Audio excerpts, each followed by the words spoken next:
The topic for today's lesson was inspired by my good friend Kenny Embry, who has a podcast, and he tends to talk about shaving a lot for one reason or another. He seems almost obsessive about the idea.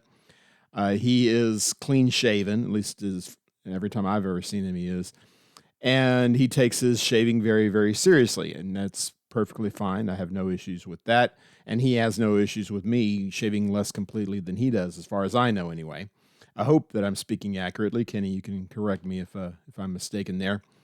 The idea of shaving, though, is actually a biblical concept. It comes up a fair amount in the Bible, and sorry to throw cold water on the fire, as it were, Kenny, but the fact is, in the Bible, shaving is generally a bad thing, or at least an embarrassing thing. We'll talk about exactly how much bad and embarrassing may overlap.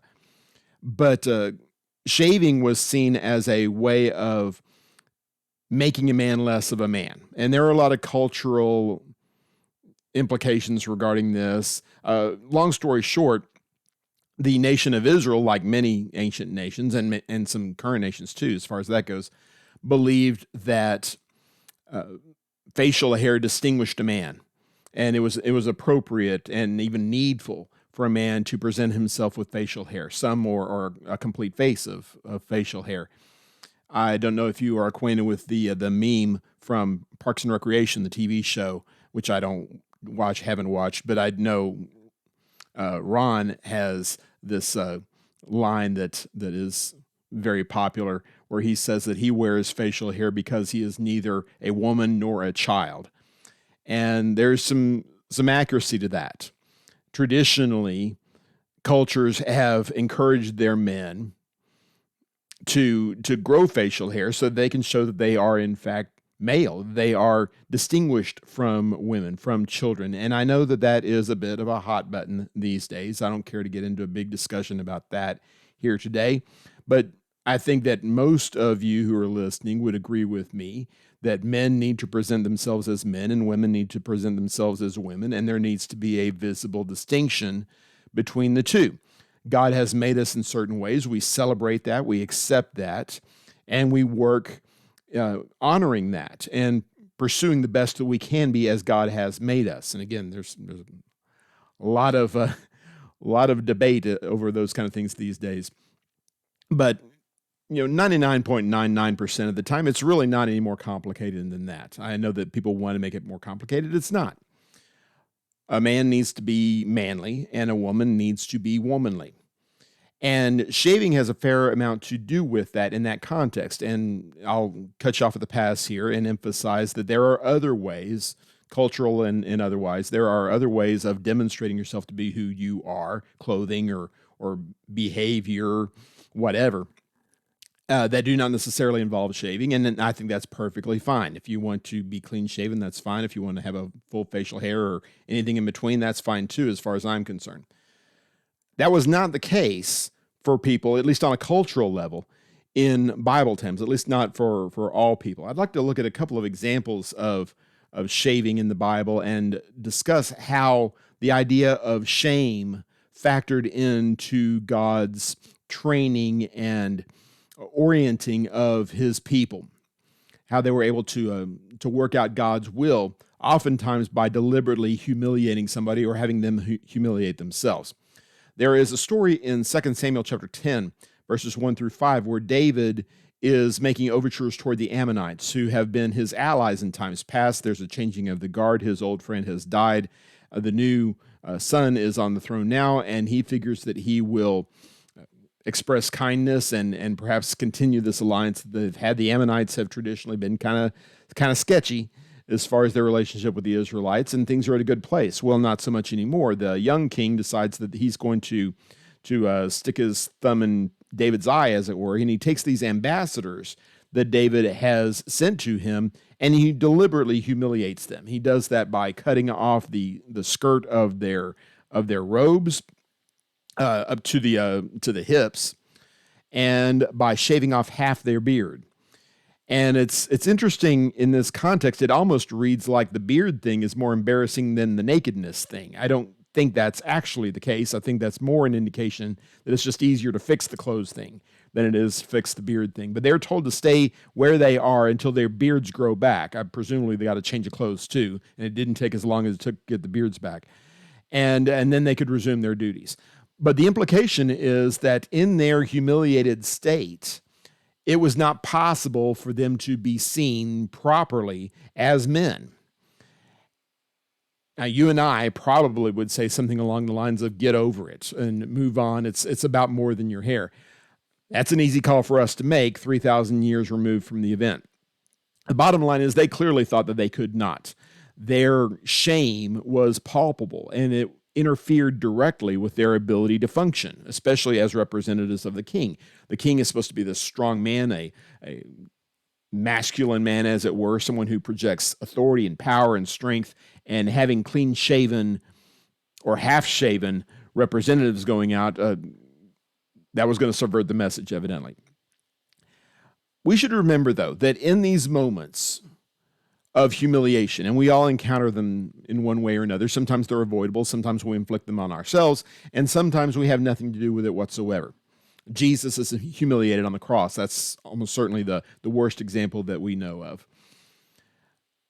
What do we do in those moments? Well, we realize that humiliation itself is not a fatal thing, that this is not a reflection necessarily, at least not a reflection, generally isn't a reflection on our relationship with God.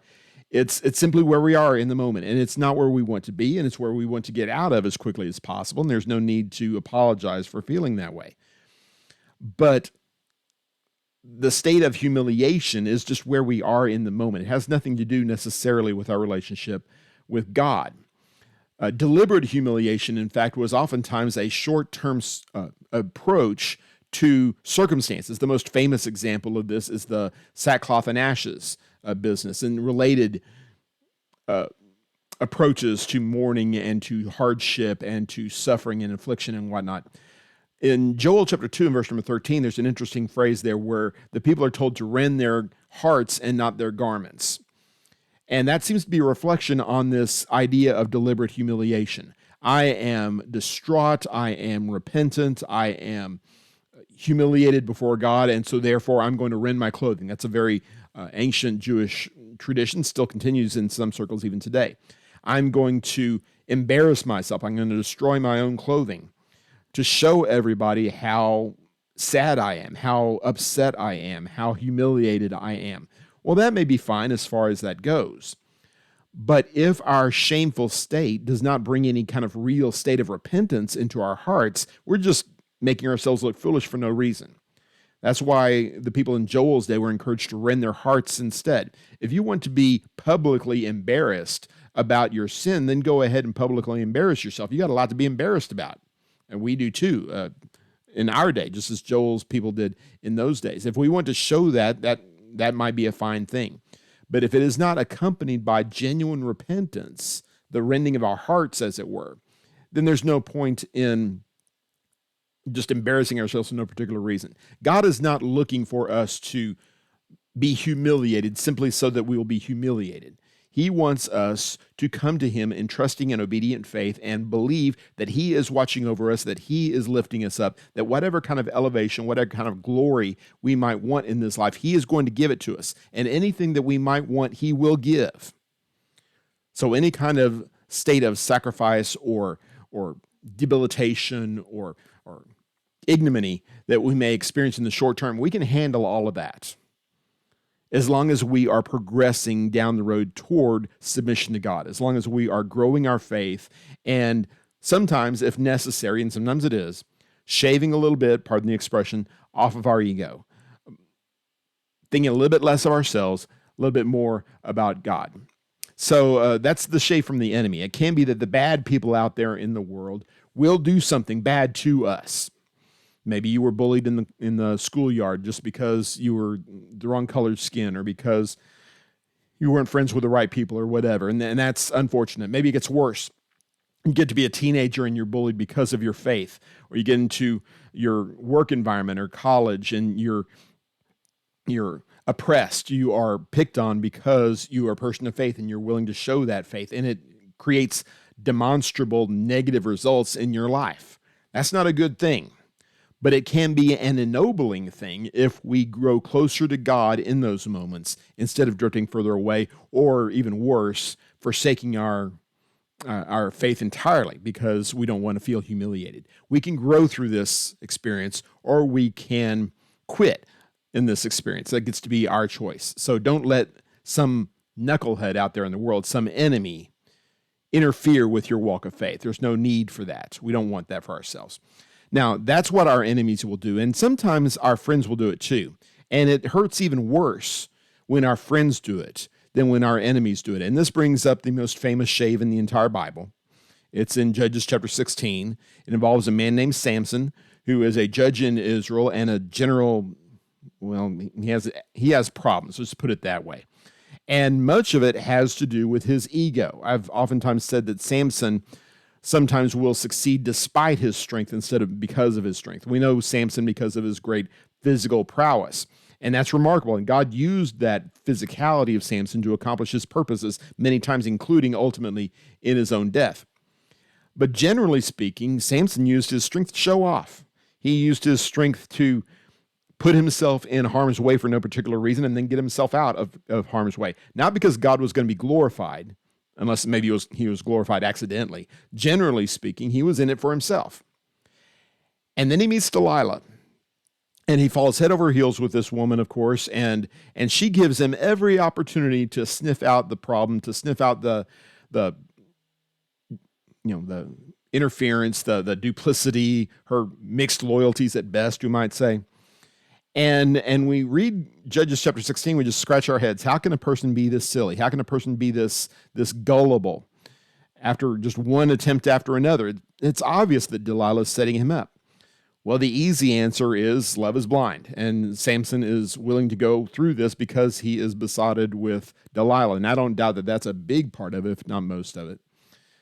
There may be a little bit of pride, though, and maybe more than a little bit.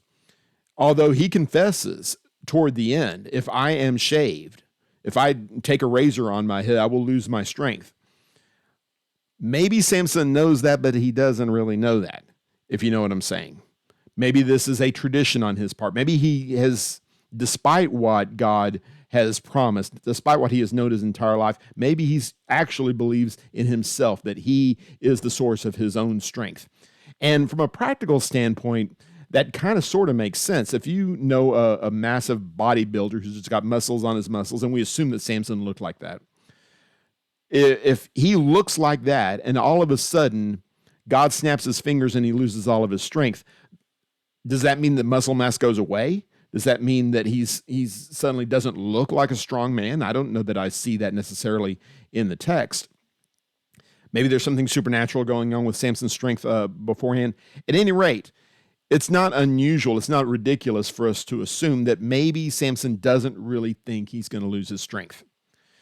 And then he does, of course. And that's the story behind Delilah's shave of Samson. It's not just a matter of Samson fell in love with the wrong person, although that's an important part of the story. The biggest thing is that you can't trust in yourself. You can't trust in your allies. You always have to trust in God first and foremost. And if he says your strength comes from a relationship with him, you have to buy into that. You have to accept that. You have to embrace that. And when we don't, sometimes God chooses to humiliate us. He chooses to humble us. And that's not a bad thing. That's a discipline thing. That is a learning opportunity. We're supposed to humble ourselves on an ongoing basis, I think is the implication in 1 Peter chapter 5 and verse 6, under the mighty hand of God. God's hand is always mighty, therefore we ought to always be humbling ourselves. If we don't do that, if we choose to live a high and mighty kind of attitude, a high and mighty kind of lifestyle, it may mean that the course correction that God chooses is going to be radical. It's going to be catastrophic even in our own life. Samson's life is essentially over at this point. He has another chapter, an epilogue to his story, of course, that's remarkable that we'll leave out at this point. But you know the story of Samson.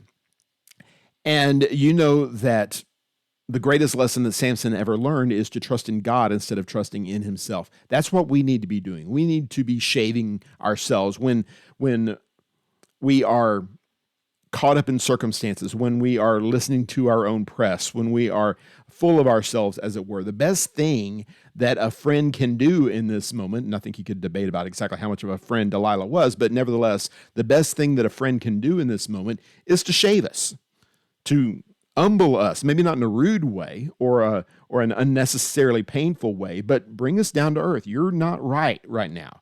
You're not thinking straight. You're a better person than this. You're a more godly person than this. You're acting like the world instead of acting like a child of God. So perhaps our allies, perhaps our friends, regardless of their attitude, maybe they got a rotten attitude like Delilah does. Maybe they have a good attitude. Maybe they truly do love us. Either way, accepting that chastening, accepting that shave, as it were, bringing us back down to where we ought to be, that may be the most important lesson that we have to learn, and maybe we'll learn it in time to recover like Samson did and win a great fight for God like Samson did. There's another shave that I'll talk about briefly here in Job chapter 1 and verse 20, when Job has lost everything. He's lost his children, he's lost his wealth. The text says in Job chapter 1 verse 20 that he shaves his head as part of this mourning process. And it's we see the progression of Job's fall, of course, as chapter 2 goes on, and the reaction to that in the subsequent chapters. But Job sees himself as stricken by God. And Job, unlike Samson, at least in the short term, Job is willing to endure his humiliation. He is able to embrace it. I don't think there's any need to think that Job sees himself as worthy of punishment in some remarkable way. In fact, I think the text goes on to prove that he doesn't think that. But regardless of God's motives, regardless of why things are happening here, which obviously Job doesn't understand, he is willing to embrace what God has for him, whatever that may be, however humiliating it may be. He's going to make his own situation worse, in fact. The text says there in verse number 20, Job arose and tore his robe and shaved his head and fell to the ground and worshipped. He said, naked I came from my mother's womb, and naked I shall return there. The Lord gave and the Lord has taken away. Blessed be the name of the Lord. That should be our attitude when we are humiliated by circumstances of life, when we may even look at God as being the one who is doing the humiliating. Maybe we think we deserve it. Maybe we don't think that we deserved it. Either way, there is always an opportunity for lessening our own pride, for elevating the glory that we give to God instead of hoarding for ourselves. It may be that we have put ourselves in a shameful position that we don't appreciate, that we don't acknowledge. We may be deliberately pushing back against God's commandments. God, your way is wrong, quite frankly. I'm going to go in my way. This is working out better for me. I'm expecting you to just kind of deal with this. That's more or less what the people in Jeremiah's day were doing. In Jeremiah chapter 6 and verse 15, a passage you're probably well familiar with, the text says, were they ashamed because of the abomination they have done? They were not even ashamed at all. They did not even know how to blush. Therefore they shall fall among those who fall. At the time that I punish them, they shall be cast down, says the Lord. It's not the Babylonians that are doing this ultimately. God is humiliating the nation. God is bringing the nation down to earth. God is bursting their bubble, as it were, letting the air out of their balloon. That's the way we get sometimes. We have forgotten how to be embarrassed. We've forgotten that the lifestyle that we have chosen, the choices that we're making, are a violation of everything we claim to be standing for as the people of God. We know better than that. And it may be in God's wisdom that God will allow us to suffer a little bit, to take one on the chin, to be thrown down into the mud, use whatever metaphor you like here. Not so that we will be humiliated for humiliation's sake, but so that we will realize going in our own way is not a good idea. Taking a shave, as it were, from God, allowing him to bring us back down to size, may be the best exercise that we can imagine. It won't feel good in the moment. It'll feel humiliating in the moment. It'll feel awful, painful, embarrassing, whatever. But surely all of that and more besides is worth it if at the end we draw closer to God and we draw closer to heaven. If we receive the chastening that we need, whether through the hand of a friend, the hand of an enemy, whether struck by lightning by God himself, however it comes, We should be able to take that chastening, take that embarrassment, and grow from it and become the kind of person that we should have been in the first place, and for whatever reason we weren't. We can do better. Now, is God doing this deliberately to us? Is this a chastening from God? Is this a chastening from the devil? Whose name do we want to sign to all this nastiness? I don't know that that's a really productive conversation to have, quite frankly. You woke up today and you were living in a world, and your circumstances, good, bad, indifferent, this is where you are. This is what you are. However good it may be, however bad it may be, it really doesn't matter. The only thing that matters is, are you going to use these moments to draw closer to God? Maybe it'll be a little embarrassing to do that. Maybe it'll be a lot embarrassing. It'll be humiliating, like shaving your head in the public square or whatever. Or maybe for Kenny Embry, it'd be growing a beard.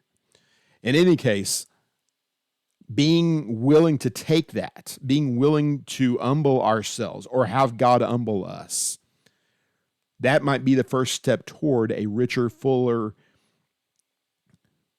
more productive relationship with the God who loves us and the God who is trying to make us into what we are capable of being, what we seem oftentimes determined not to become ourselves. I hope that we can be humble enough and patient enough and faithful enough to accept this chastening from the Lord, whatever way it comes, however embarrassing it may be in the moment, to accept the shave that he applies to us and come back again stronger and more faithful and more committed than we were before. I hope and pray that this is going to be the case in your life, and I hope that this lesson will do something to help you grow in your faith and in commitment toward the things of God. Thank you very much for listening, and God bless.